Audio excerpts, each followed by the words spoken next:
Okay. Recording in progress. Good afternoon, everyone. We'll be starting this webinar just momentarily, so hang in there, please.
We're a couple minutes in. Do you guys feel, ladies, ready to start?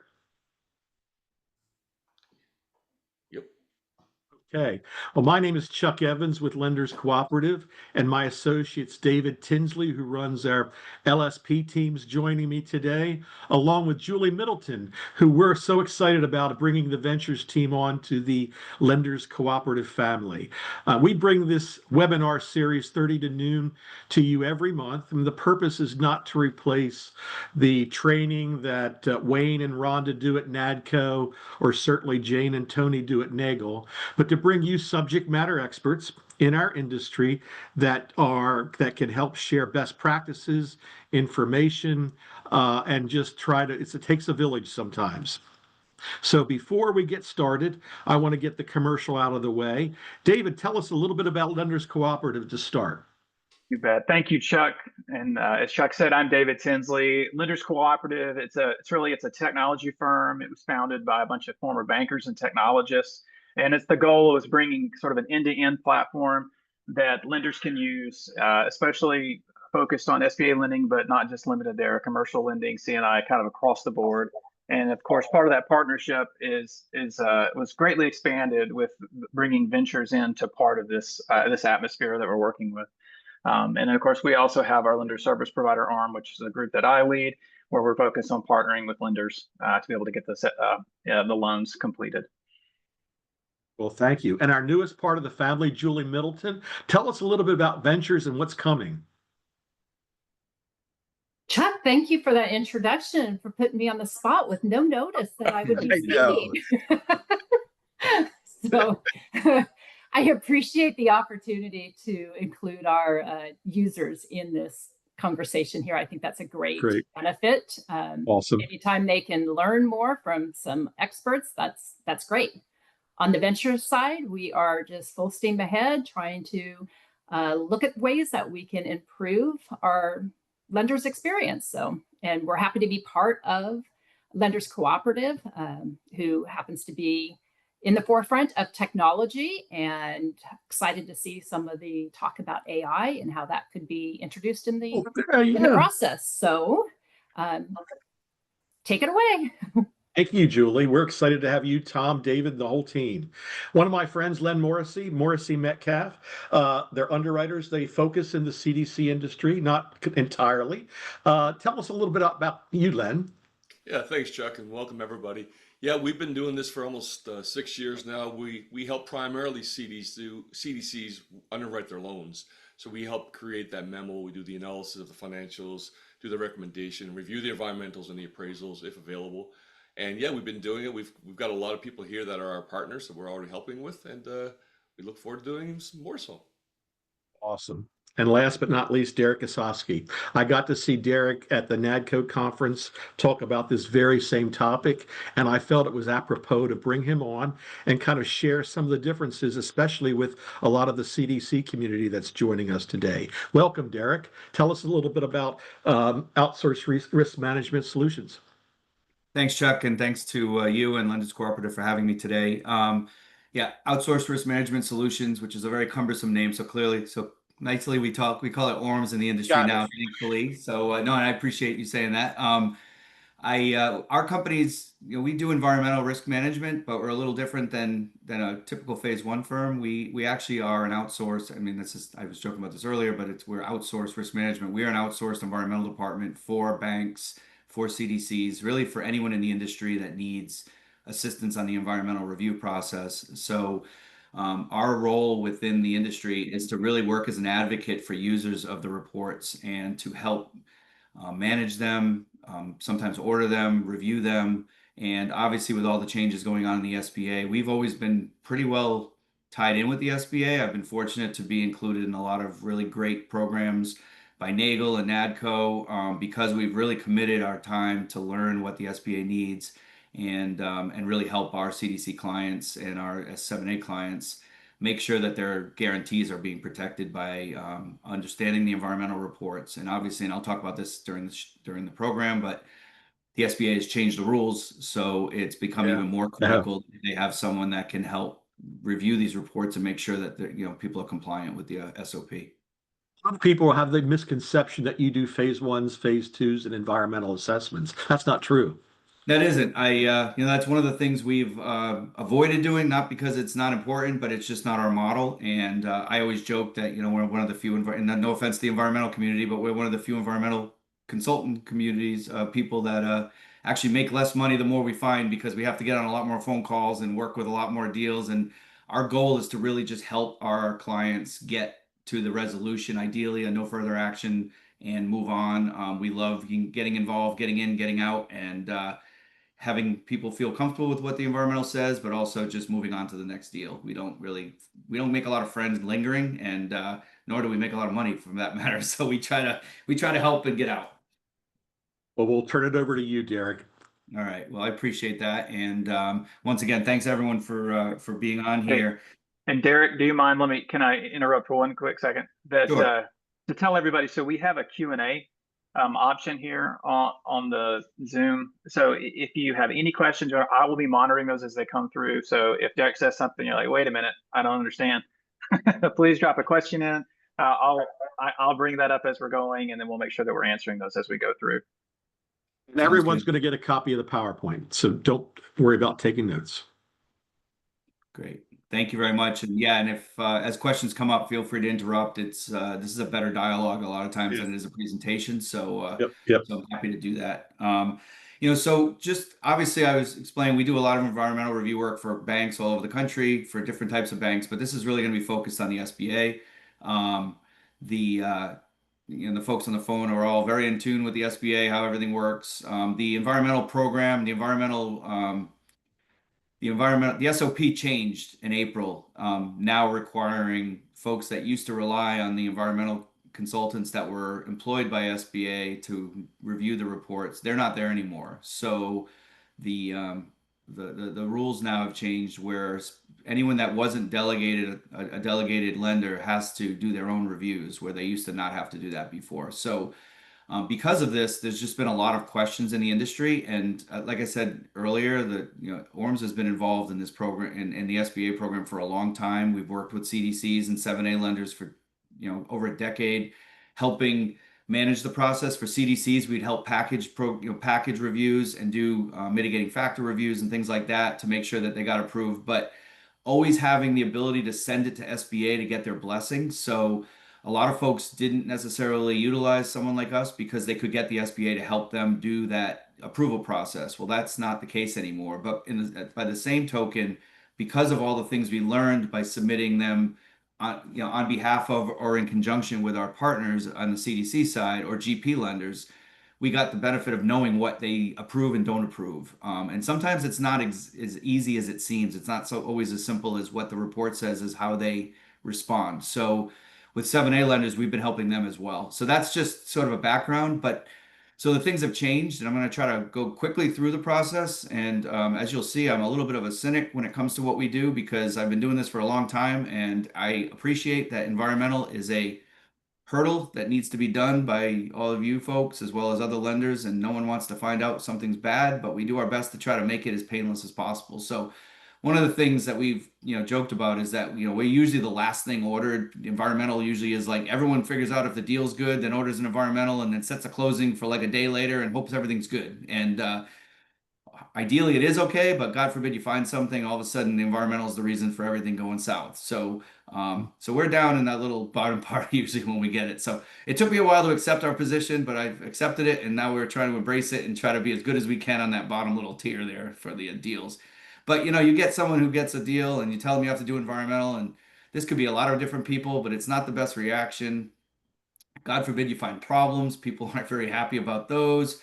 And then the whole process can just feel really challenging. So we pride ourselves in helping folks who aren't doing this on a daily basis not only understand, but help resolve these issues, which ultimately with the SBA helps protect their guarantee. And so just a few highlights of what's going on. And this is something I've been talking about on panels and presentations for 15 years now. SBA still continues to be the only government agency that has an environmental policy. If you look at the FDIC or the OCC, they're very vague in what they require. They just say you need to do, I hate to say this, but like prudent lending, which I guess at one point became a do what you do thing for a short period of time. But they really relied on the lender to make their own decisions. And as someone who works with lenders, both big and small, some of the smaller lenders don't exactly know what they're doing, and they would never admit that, but they're not really that seasoned in this area. So by the SBA defining what needs to be done, it's really helped the whole industry, in my opinion, even if people don't always love the answers. And as much as the SBA gets a rap about being sometimes challenging or it takes a long time or whatever, I've always joked that, you're looking for money to be guaranteed by the government. You probably do have to wait anyway. That's just part of the gig. But the environmental process, in my opinion, and knowing the environmental people at SBA, both the environmental consultants that aren't there anymore, but also the environmental committee, they have always been extremely helpful and willing to help. And that has not changed at all. So the one thing that has changed is the SBA changed its environmental policy to not have the SBA approve loans for non-delegated lenders, I'm sorry. So now the CDCs must self-certify, and I'll talk a little bit more about what we're hearing in the industry about how that's happening. GPs must self-certify. I think everyone knows PLPs can't use the GP anymore because of the new SOP. That actually came out after the environmental piece came out. That's separate from the environmental. There's a select group of district councils now that's involved in environmental approvals. And I'll talk about kind of how that process works. And then, it just has this new environmental process. So like I said earlier, the SBA has always been willing to help whenever they can and continues to do that. And I think they've taken that role on even more now that they don't have the people in Sacramento to help, so that the folks on the committees and the district councils are very much willing to help.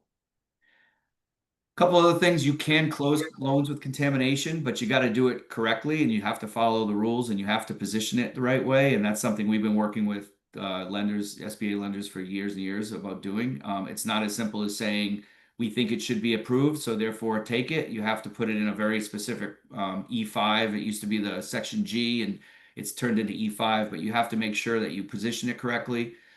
Dry cleaners, always an issue. You need to do a phase 2. It needs to have a phase 2 per the SOP, but now what we've heard is you need to do vapor, soil, and groundwater sampling typically. So keep that in mind when you're getting phase 2s on dry cleaners. You just can't use a simple indoor air test or something like that. Typically the SBA is looking for more than that.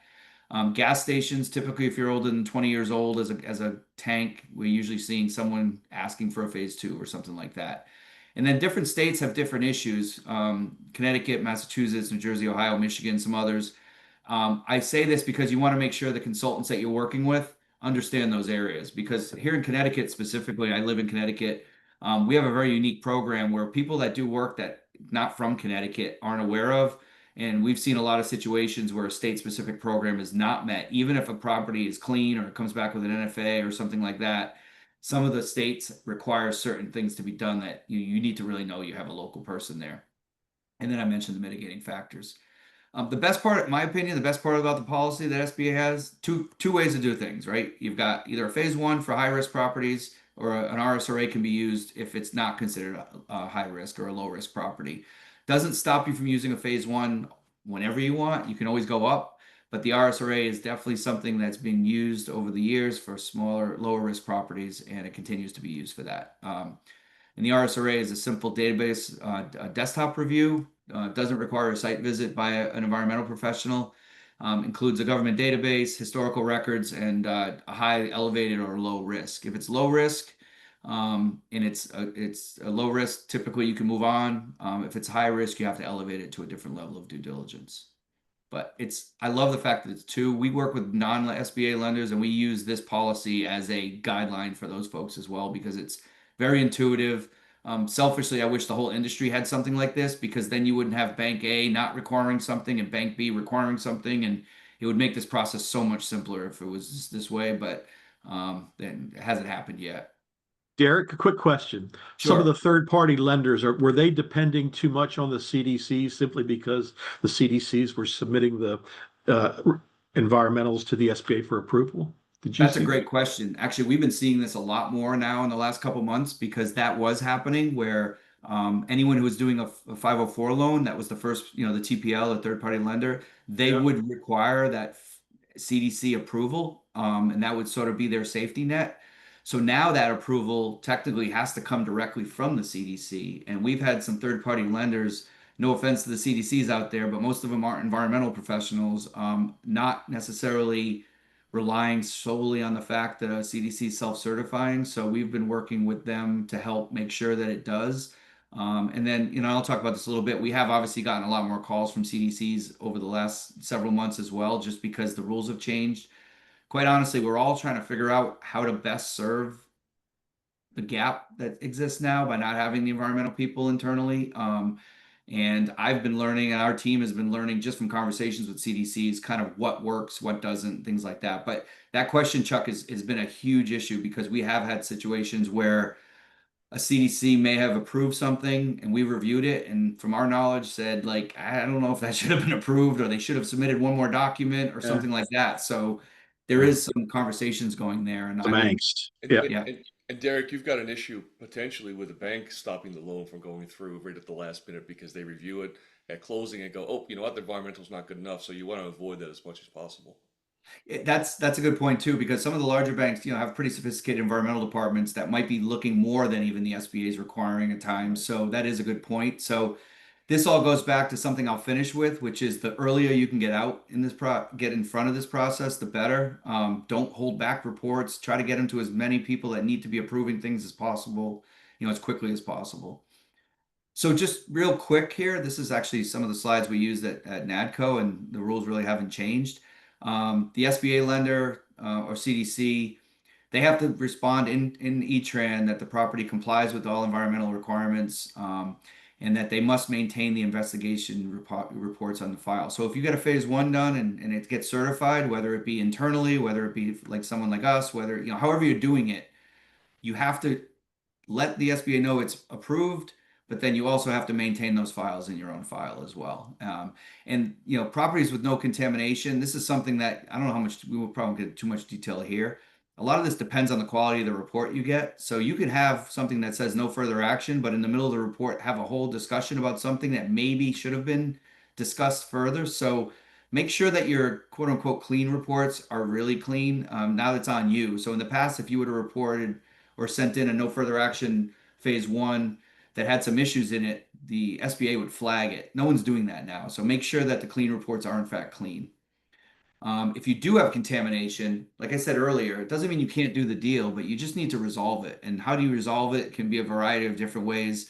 It can be doing a Section E5 write-up with the mitigating factor. So you may establish an escrow. You may establish, there may be a no further action letter that covers the whole property. There may be some consent orders or legal reviews or things like that. So there's a whole process that needs to go play. Basically, what you need to do is you need to put the case together and then submit it to the environmental reviews at sba.gov. And that's going to be manned by Not all this, not all of the district councils. In fact, it's not going to be the district council that your CDC or that your SBA lender is necessarily. It might not be their own, for lack of a better term. They've picked, I believe, about a half a dozen folks who are going to become like the second level experts beyond the Environmental Appeals Committee to be the reviewers. But you want to make sure, and I've said this even when you submitted to the SBA and got formal approval from the group, you want to put your best foot forward right out of the gate. You want to make sure that whatever's presented tells a great story, explaining exactly why you think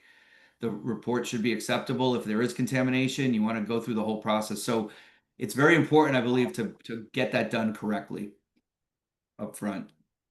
And then they'll respond. I think they're saying within 5 days, typically they'll respond to the lender who's submitting these reports with their either approval or their denial and why, and they'll explain. I had one recently where an appeal was made for a TSA transaction screen that went right to a phase 2, trying to get an exception, but because it was a high risk property to begin with, they didn't give the exception. So now we're having to go back and fill that gap going back.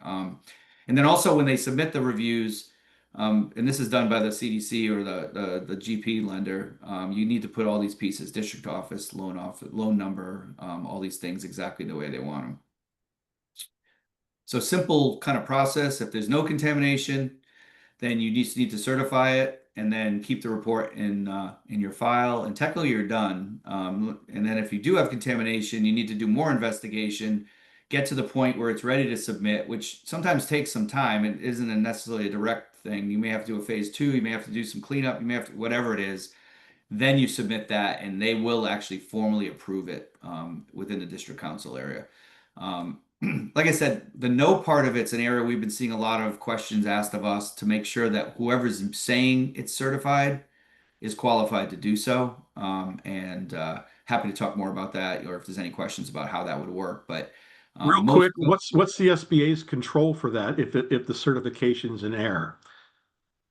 I mean, my assumption is going to be much like it has been for PLP lenders, which will go through the process. So, you know, this is one of those things you may not find out about until you have to go to a guarantee time. And that's, you know, it's tough to prove a negative. My understanding, just from going to the last couple NADCO-NAGL conferences and with the new administration, is that the audit process is definitely going to get ramped up going forward. So I would, and I've always argued this for anything environmental, for any kind of audit you're getting, you don't want environmental to be the thing that, even if it's not wrong, to kind of prompt people's questioning of how you're doing your due diligence, because quite honestly, then they'd start asking a lot more questions about other things probably.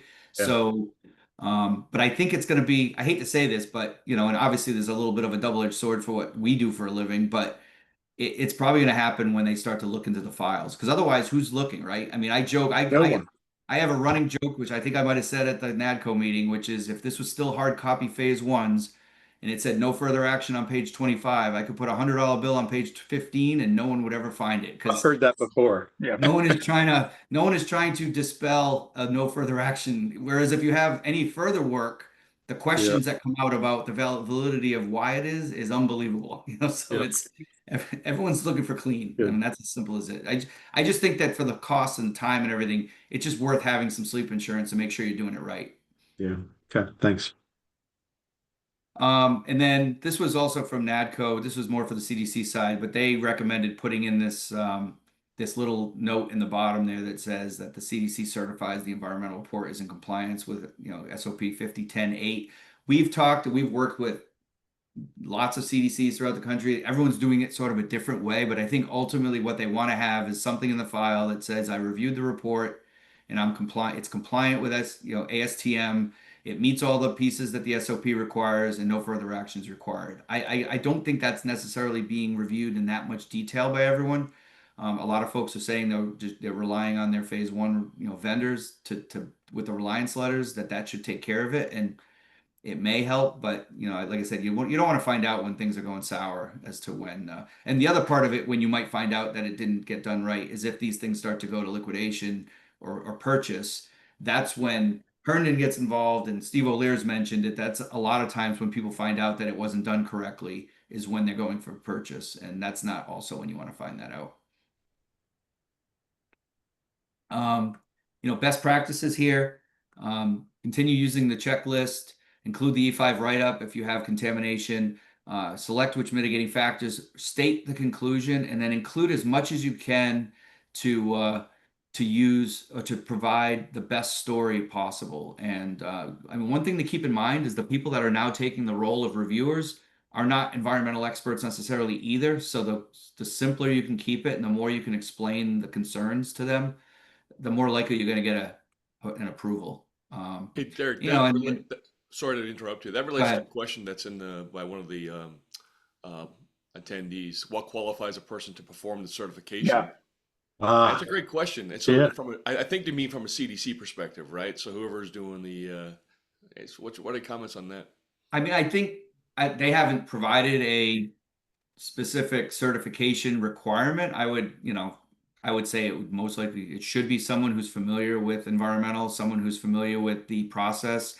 Probably equally as important is understanding how the SBA nuances might apply, that, not all no further actions are the same. I think I talk about this in a second, but like for instance, a no further action letter from the state, that doesn't necessarily mean there's no further action for the property. Usually a no further action letter is related to a specific issue that might have happened in the past. So we often see, not just with SBA, we see an NFA letter being somewhat of a red herring in that it might have been a tank that was removed 30 years ago and they had an NFA letter from the state. That doesn't refer to the rest of the gas station or something like that that might be still operating, or a different high risk property. So I think it's really important to just make sure you're working with someone, whether it be internally or externally, that understands these nuances and really can pick these things out, because they're not always super. I mean, I have environmental professionals that I have the utmost respect for that do work both in the field as well as within banks, and they don't quite always understand the nuances just because they don't do it every day. Derek, my whole career in banking, that occurred all the time when I would do a TSA or a certification and go, I don't really know what I'm doing here. I'm not an environmental specialist. And I think a lot of CDC folks were sitting there going, I don't really know how to do this either. So attaching yourself to someone like Derek is a really good thing to do, I think, for a lot of these deals. No, I appreciate that. Yeah, no, I selfishly agree, but Hey, Derek, I got a couple of questions that have come in that I think it's a good time to step Sure. in. So can I throw them at you? Yep. Yeah. So the first one, I think we kind of addressed it, but I still want just to make sure we're covering it fully. The first question, this was anonymous, was when an RSRA is completed, do we need to include an environmental questionnaire as well? That's a great question. I should have mentioned that when I did it. Yes. They're two separate issues, but they need to be combined for it to be compliant. So what I usually say is the RSRA is a review of those documents I mentioned, and that's on its own can be low or high risk. But you also have to have an environmental questionnaire that is signed by the by the owner or operator of the property. A lot of banks and lenders will use we'll have the lender go out and do the survey or do the questionnaire. That's not compliant with SBA. So it needs to be signed by the owner operator. And I think I might mention it, but there's a phrase that needs to be in there that's basically a falsification phrase that's saying that I'm not lying. And because a lot of times what questionnaires will have is like yes, no, or unknown. And a lot of people will just say unknown to everything. And there's really no value to that. So yeah, David, that's a good point. It needs to be both. But the RSRA doesn't necessarily have to evaluate the environmental questionnaire. We do it as part of what we do if we have it, but they both need to be submitted or had to make it to make it compliant. And this next one's multi-part. So Roseanne asked, towards the end of last year, I had a RSRA completed by an environmental firm, and the SBA rejected it because, and this is in quotes, historical records should identify property uses back to the property's first developed use or back to 1940, whichever is earlier. The EDA firm indicated the RSRA as submitted had property use back to 1937 via historical sources. SBA SOP requires only property use, not tenancy. Right, so they indicated if SBA is requiring prior tenancy, then all transactions will require a directory search or a phase 1 ESA, which would increase costs dramatically.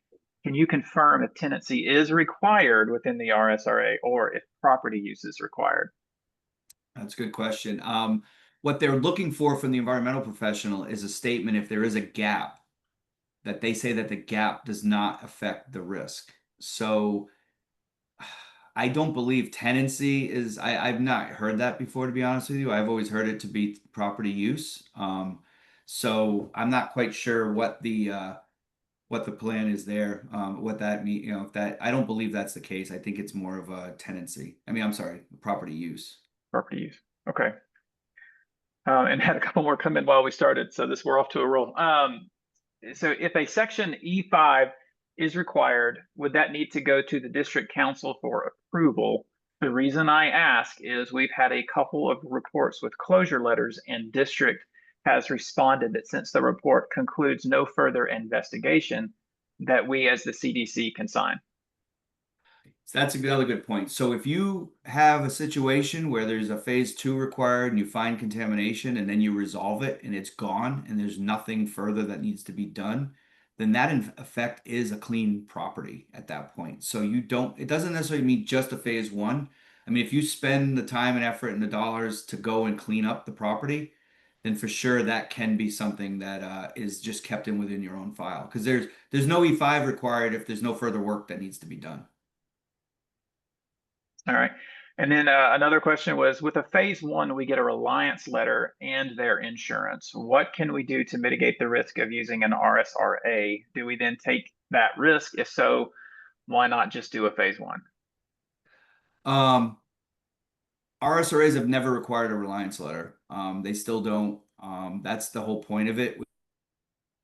For where they might have been prior to 5010.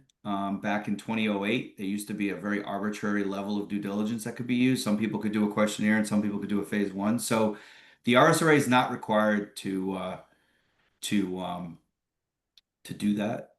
And you guys can hear me still, right?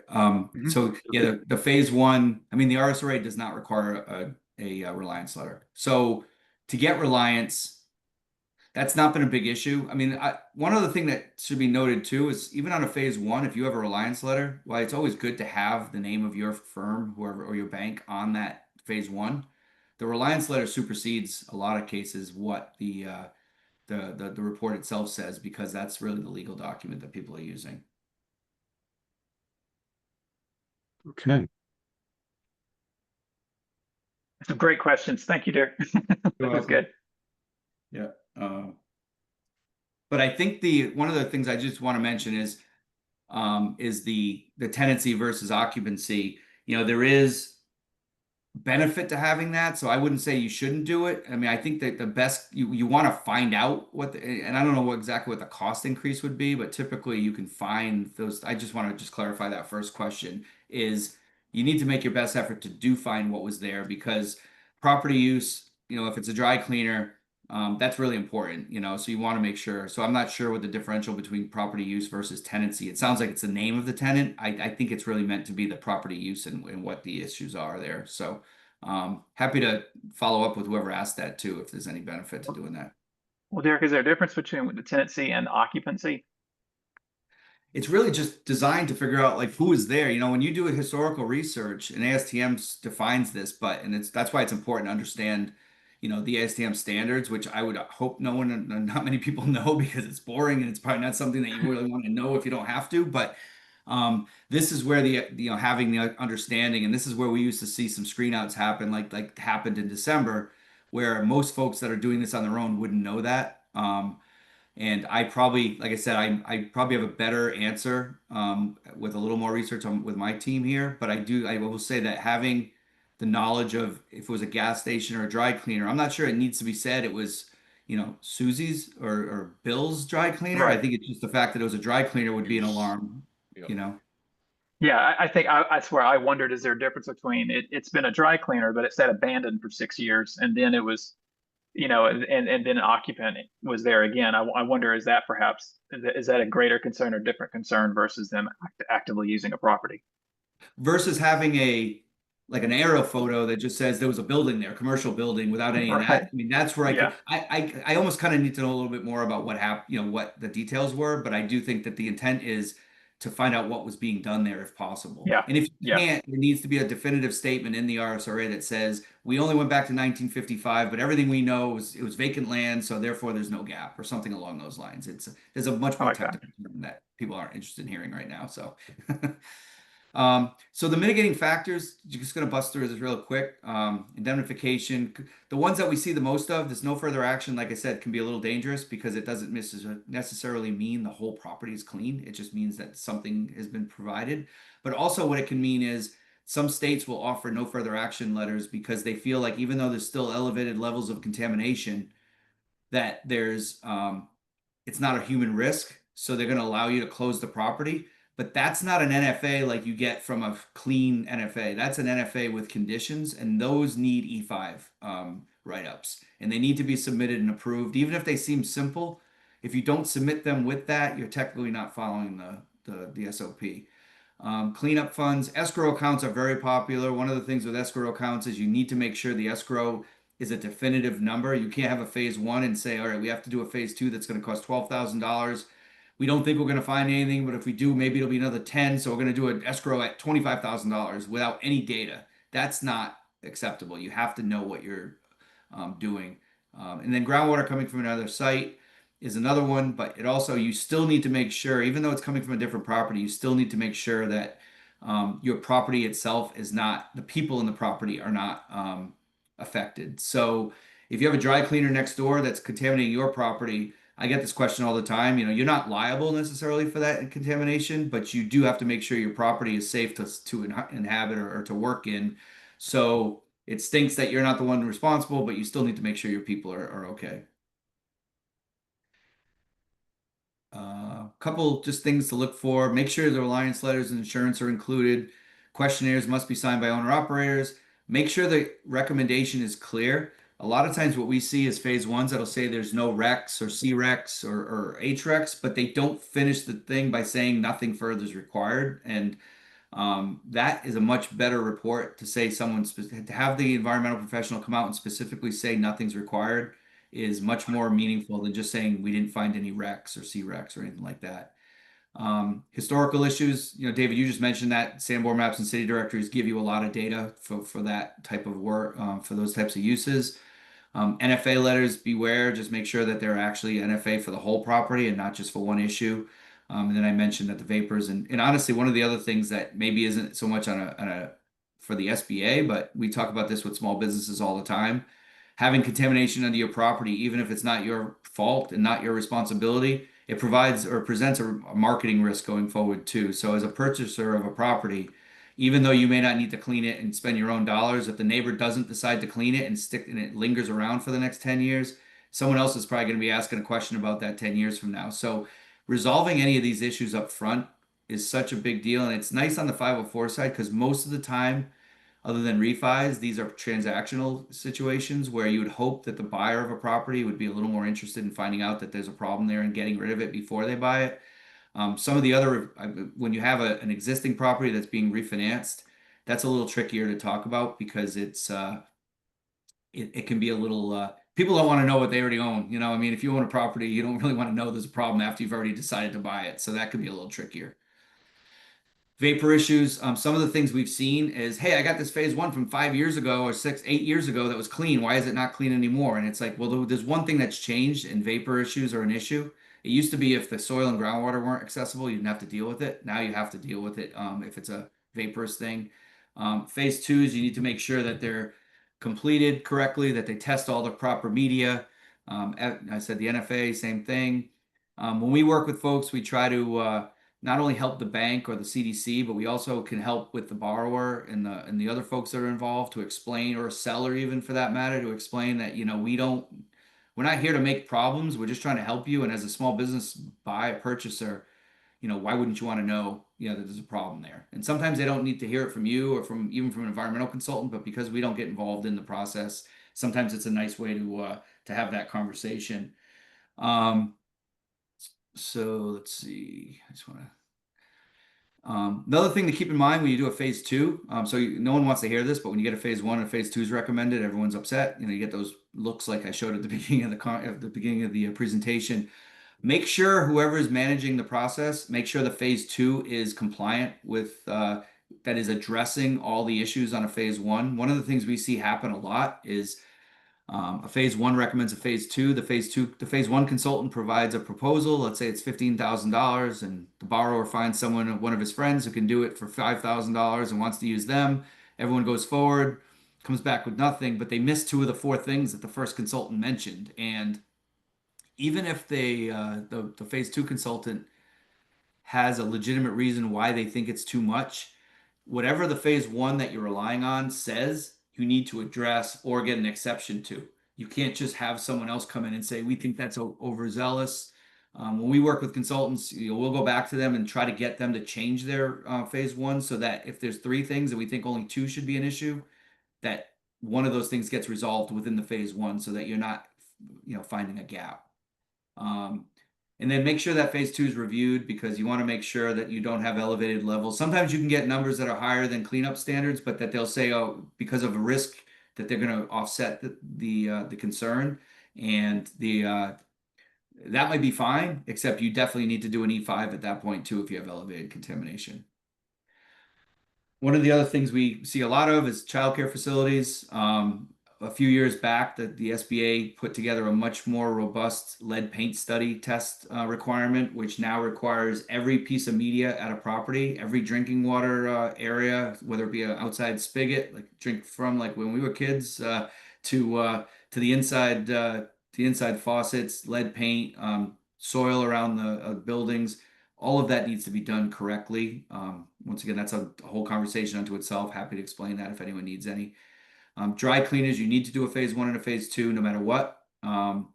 They backed off for a while and said if it was a dry cleaner that was less than 5 years old, they didn't have to do a phase two. And then they figured out even those guys had contamination, so they stopped doing that. And if you have a dry cleaner, just one of the things I'll say is don't make a closing 2 weeks out after you've figured out that there's a dry cleaner there. There's gonna be something that happens there. I hate to say it, but it's a property use that usually has an issue. Not unresolvable all the time, but usually something that's going to create some sort of headache or a time delay. And Derek, I got one more question that came up Sure. regarding the phase one to phase two, but must the environmental company completing the phase two be different from the one who did the phase one?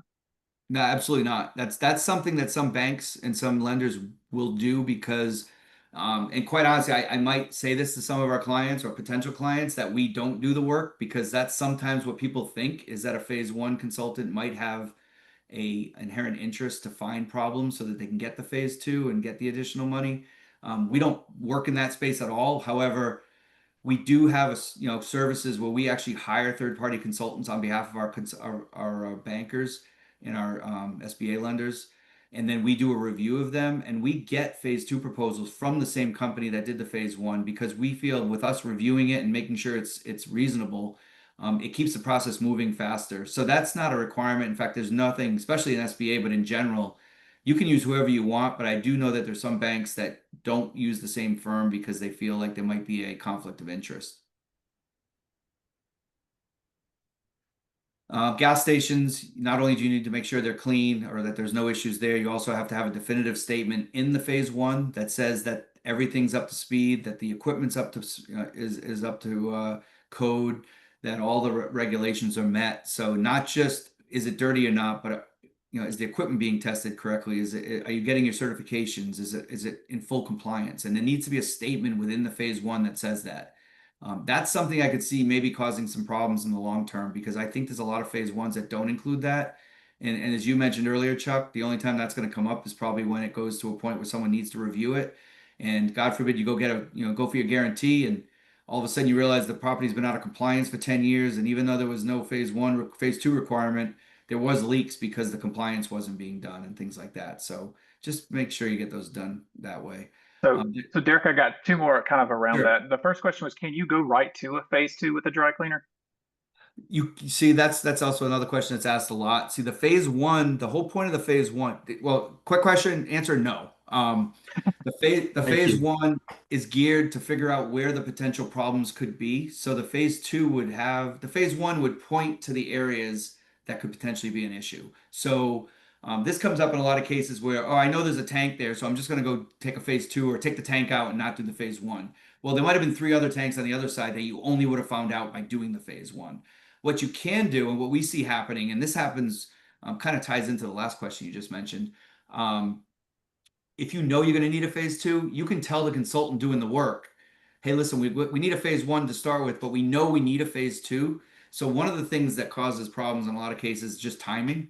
So you can compress the time between the beginning of the phase 1 and the end of the phase 2 by telling a consultant you're working with to get prepared to do a phase 2 sooner. Because usually what happens is you get the phase 1, then either someone internally or someone like us, whatever, reviews it, goes back and says, yeah, now you need a phase 2, go get the phase 2 proposal, wait and get that back, you do all that. So one of the things that can be done is, if you are going to use the same firm, is to tell them right up front that we're expecting to do a phase 2. In that case, you're not setting yourself up, because in any other deal, if you say you want to do a phase 2, they're not going to say no. I mean, that's just the way it works. But in a dry cleaner, they have to do it. So you might as well try to do as much as you can there. And I had one more about a slide we just passed, but that was you made the comment regarding the childcare facilities, but Melinda Coker was asking that coincidentally, I have one that I'm working on that's from before 1978. And I'd like to know what exactly SBA is looking for regarding lead testing. So I would, not to go offline, but I mean, I'd say give us a call. We can help. But in general, what they need is it needs to follow the HUD or the EPA guidelines, which is much stricter than most states require. So you need to test, like I said, you need to test every drinking water fountain, even if you don't think it's something that anything that could be a source of water for a child needs to be tested. All the paint inside needs to be tested. The soil outside, if there's playground equipment, that needs to be tested. It's a very comprehensive piece. And usually what rings with people is 5 years ago, this used to be like a $2,500 project to go do sampling. And now we usually see anywhere from like $5,000 to $7,000 in the cost, just because there's so many more tests and samples that need to be done. But no one wants to find out, especially the SBA doesn't want to find out after they've lent money that a bunch of kids are dealing with lead paint issues. The 1978 date I didn't mention earlier, that's the cutoff point. So if you have a daycare center that's not been a daycare center, but it's in a building that's pre-1978, you do have to do lead testing. If it's a new building from like 1995 and then they're doing a childcare facility in there, there's no lead testing required at that point. I don't think I clarified that originally.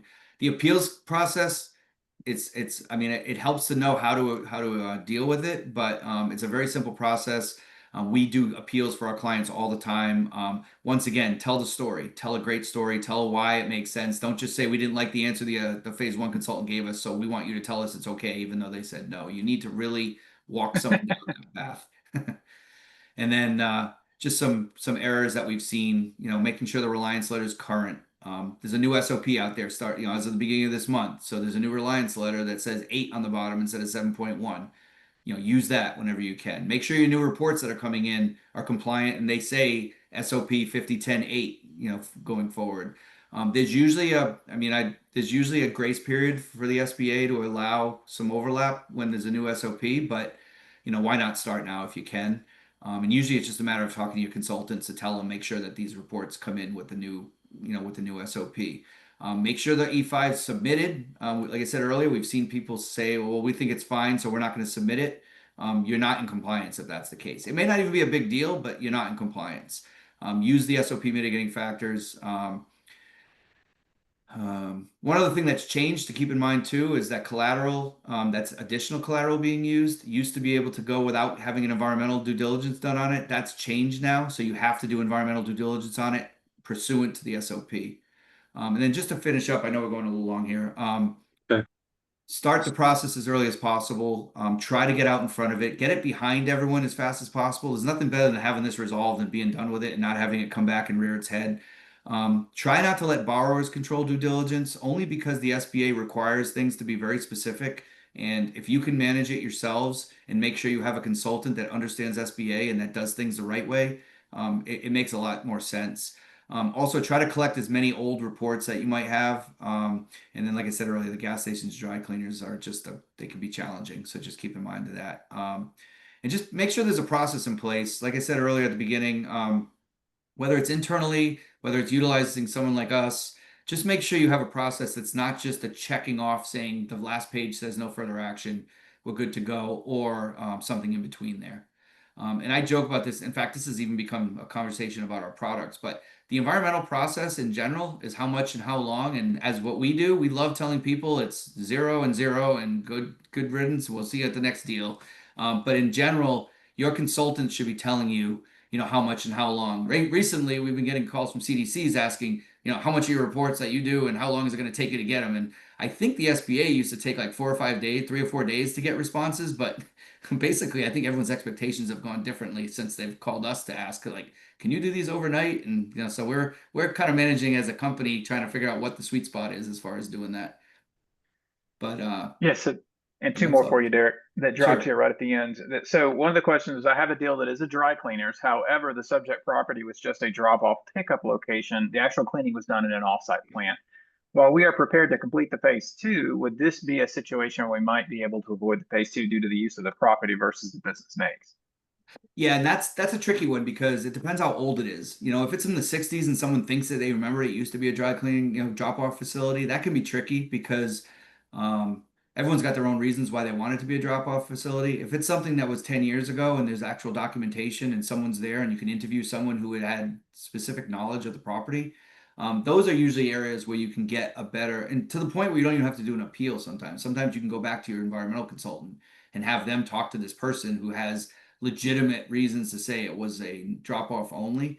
But when they're really old and it's 30, 40 years old, it's tricky. It's sometimes doable, but it can be trickier when you don't have as much, Okay. access to data. And the last one was, did only the SOP reference change in the reliance letter, or did other areas of the letter change? Say again? I'm sorry. Yeah, did only the SOP reference change in the reliance letter, or were there other areas of the letter that were changed? No, it's the same. It's pretty much the same reliance letter. This is one that hasn't changed too much. It's Okay. it's really the numbers, and I believe that's it at this point. Well, this has been good, Derek. Thank you. No problem. Thank you for having me, and sorry to talk so long about it. I try No, to keep that's things okay. down, Len, but there's a lot going on. appreciate your attendance as well, Len. Thanks for We having me have on. a couple. The more important slides are the last few that have our contact information. So please feel free to reach out. The other thing I'd ask you to do, if there's a topic that you feel we haven't covered or would like us to cover, email me and let me know because we can do that. Next Thursday, we have Lindsay Rowland from the law firm of Starfield and Smith. She specializes in SBA liquidations. Going to talk about landlord waivers as it relates to that. We're going to have our own Stephen Hayes, who was the co-founder of Lumos Data Analytics, next month. And that would be an interesting session as well. So again, thank you. We'd love your feedback. Everyone will get a PowerPoint, and we hope to see you next Thursday. Thank you very much for having me. I appreciate your time, and have a great day, everyone. Thanks, guys. Bye, guys. Ladies. Bye-bye. Bye, ladies.